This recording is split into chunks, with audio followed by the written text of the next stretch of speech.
বাদে ওনারা নিজেরাই একটা সংবিধান সংশোধনের বিল বানাবেন, আগামী হয়তো বাজেট অধিবেশন বা কোনো একটা অধিবেশনে বিল বানিয়ে নিজেরাই সেটা পাস করে নেবেন।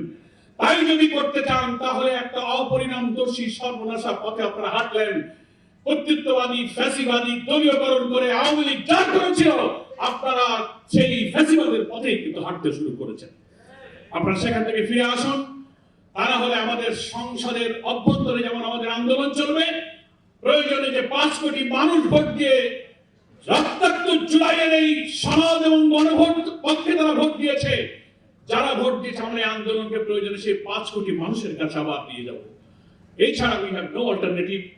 বিএনপিকে বলবো এখনো সময় আছে, কামিং বাজেট সেশনে আপনারা সংবিধান সংস্কার পরিষদের অধিবেশন ডাকুন, এক্ষেত্রে কোনো সংশোধনী আনতে হলে আনুন, বৈঠক ডাকুন এবং সংস্কারকে মেনে নিয়ে আপনারা এটা অনুমোদন করে সংবিধানের তফসিল অন্তর্ভুক্ত করুন। এটি আমাদের করণীয়, তাহলে জাতির সংকট দূর হবে। কারণ সংকট তৈরি করেছে বিএনপি, সংকট তৈরি করেছে সরকার, সরকারকে এই সংকট নিরসন করতে হবে। বল এখন সরকারের কোর্টে, আমাদের কোর্টে বল নাই। এখন আপনাকে শর্ট দিতে হবে। আপনি যদি শর্ট টাইম মতো না নেন, যদি রং পাস করেন, তো ফুটবলের রং পাস করলে ব্যাক পাস হয়ে বল আপনার গোলে ঢুকে যেতে পারে। সকলকে ধন্যবাদ।